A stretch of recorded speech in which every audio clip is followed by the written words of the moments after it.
खूबसूरत होता है ना, और शांत भरा। इस सुबह को खूबसूरत बनाने के लिए हमारा कुछ सुबह सुबह की कुछ रोजमर्रा की आदतें होती है, जैसे कि नुक्कड़ वाले काका का अच्छा वाला चाय, और हलवाई काका की दुकान की वो खुशबू भरी मिठाइयाँ, और फिटनेस फ्रीक लोगों के लिए उनका मेहनत और कड़ी पसीने वाला मेहनत। तो चलिए इस जिंदगी को हम लोग सामने से बेहतरीन तरीके से देखते हैं।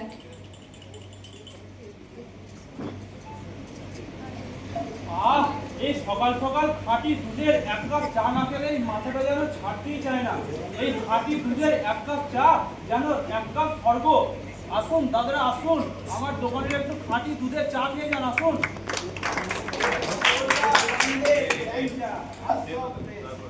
খাঁটি ঠান্ডা খাঁটি দুধের কারবার, ওই ময়নার মিষ্টি মানেই মুখে দিলে মিলিয়ে যাবে।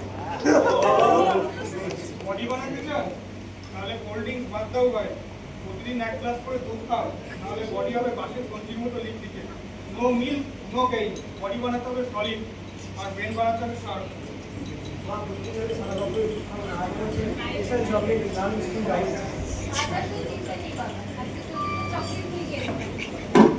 Breaking news, breaking news. Breaking news, आज का ताजा खबर। आज हम सबको ये कहना पड़ेगा, आज वर्ल्ड मेरी डे 1 जून को हमारी पूरी दुनिया में दूध खत्म हो चुका है। ये बहुत ही चौंकाने वाली खबर है, बट पता नहीं अचानक ये कैसे हुआ। इससे सब कोई परेशान है, पूरी दुनिया में लोग सोच में पड़ गए ये कैसे हुआ, अचानक क्यों हुआ, इसका कारण क्या है। तो चलिए हम लोग देखते हैं लोगों की परेशानियों को।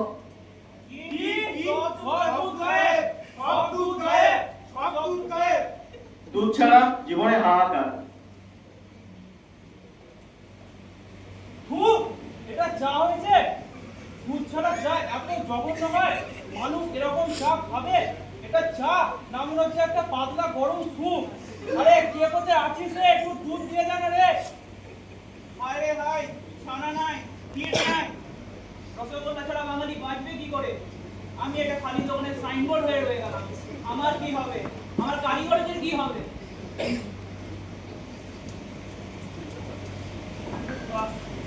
দুধের প্রোটিন ছাড়া আমার পেশিগুলো সব ধীরগতির হয়ে গেছে, সামান্য 2 কেজির একটু ডাম্বেল তুলতে পারছি। আমার পেটটা মনে হচ্ছে 6 প্যাক থেকে এবার ফ্যামিলি প্যাক হয়ে যাবে। এবারে আমার প্রোটিন শেক আমি কিভাবে বানাবো? আমার হাত পাটা অসর হয়ে পড়ছে, আমি এখন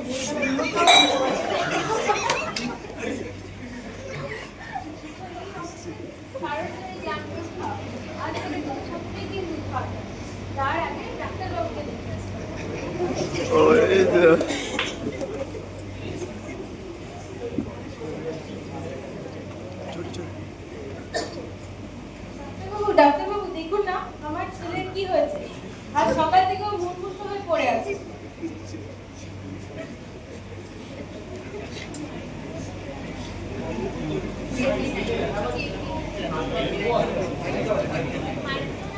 হালকা দুর্বল, হাড়ে ব্যথা। তোমার নাম? বয়স কত?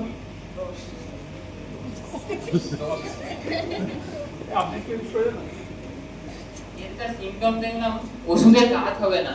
আপনি এরকে দুধ খাওয়ান, এর প্রোটিন ভিটামিনের একটু অভাব আছে, তাই আদর্শ খাদ্য হবে দুধ।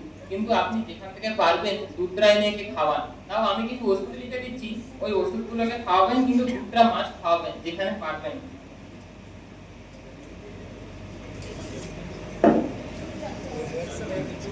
তুমি সকাল আর সন্ধ্যে দুধ খেও, তাহলে তুমি আকারে ঠিক হয়ে যাবে। ঠিক আছে, এসো।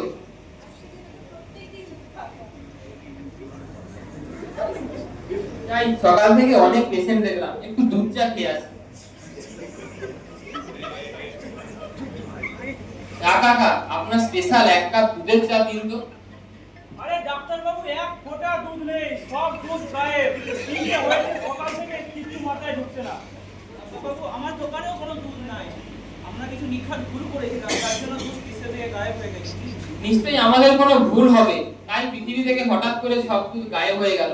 তাই একটাই উপায়, দুধ পরীক্ষা সবাই প্রার্থনা করো, তাহলে যদি আমরা দুধটা ফিরে পেতে পারি। सही कहा आपने चाय काका, हम सबको को पैकेट वाले दूध का इतना आदत हो गया है कि हम देखते ही नहीं है कि किसान और पशुपालक कितना हमारे लिए कर रहे हैं। उनकी मेहनत, सर्दी गर्मी बरसात, वो कड़ी मेहनत हमारे लिए कर रहे हैं ताकि हम पोषक भरा दूध पी सकें। लेकिन हमारा बस यही है कि हम पैसे देकर सोचते हैं कि हमारी जिम्मेदारी खत्म हो चुका है। ये हमें नहीं करना चाहिए, हमें भी उनकी कद्र करनी चाहिए। और आज हमें पता चल रहा है कि वो दूध का कीमत कितना है और बिना दूध के हमारे ज़िंदगी पे कैसा असर पड़ रहा है। तो हमें सच में अब दूध बड़ी को बुलाना चाहिए और उनका आगमन करना चाहिए। আমরা এই সংকটের দিনে দুধপরির আগমন দেখতে পাচ্ছি।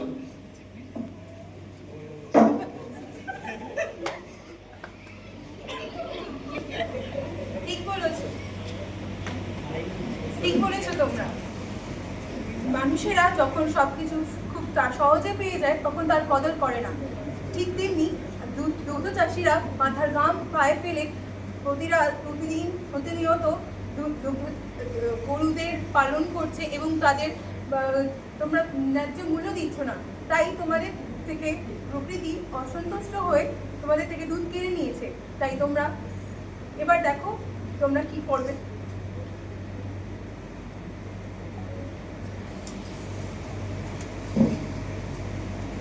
আমাদের ক্ষমা করে দাও পরিমণি, আমাদের সত্যিই বড় ভুল হয়ে গেছে। যা আমাদের কাছে সহজলভ্য তাকে আমরা কখনোই মূল্য দিই না। প্রত্যেকটি সকালবেলা যখন আমাদের বাড়ির দরজার সামনে দুধের বোতল বা দুধের প্যাকেটে থাকে, আমরা বুঝতে পারি না দুধ চাষিদের কত পরিশ্রমের ফলে ওই খাবারটা আমাদের কাছে সহজলভ্য হয়ে উঠেছে। কিন্তু আজ যখন আমার শিশুরা দুধের অভাবে মুমূর্ষু হয়ে বিছানায় পড়ে আছে, তখন আমরা বুঝতে পারছি যে দুধের ভূমিকা কতটা। তাই দুধের জন্য আমাদের ক্ষমা করে দাও, আমাদের দুধ ফিরিয়ে দাও পরিমণি। আমরা প্রতিজ্ঞা করছি পরিমণি যে আমরা দুগ্ধ চাষীদের ন্যায্য সম্মান ও ন্যায্য দাম দেব। আমাদের খুব ভুল হয়ে গেছে, আমরা ক্ষমা চাইছি। আমরা এবার সর্বদা দুধ চাষীদের সম্মান দেব, দুধকে সম্মান দেব। কিন্তু প্লিজ আবার আমাদের দুধ এনে দাও। তথাস্তু, তোমরা ওঠো।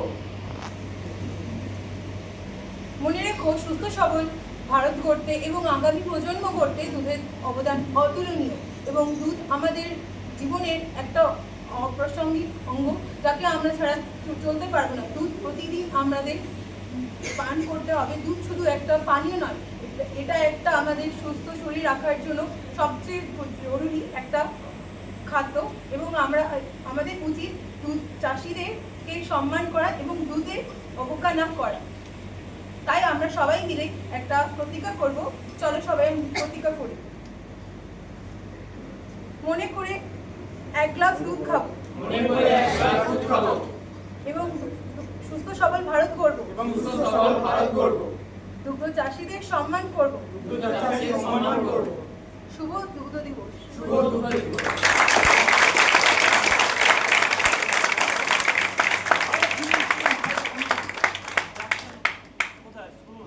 দুধ ছাড়া চা মানে কি জানেন? একটা মোবাইল যেমন ইন্টারনেট আর ব্যালেন্স ছাড়া অচল, তেমনি দুধ ছাড়াও চা হচ্ছে অচল। আমাদের বাঙালিদের কাছে সকালবেলা দুধ চা হচ্ছে একটা আবেগ। তাই আমাদের সকলের উচিত সেই ঐতিহ্যকে ধরে রাখা এবং দুধ ও দুগ্ধ চাষীদের সম্মান করা। আর শুনুন বন্ধুগণ, আমার দোকানে দুধ ফেরত এসছে, তাই আপনারা প্রত্যেক দিন এসে আমার দোকান থেকে মিষ্টি খেয়ে যাবেন।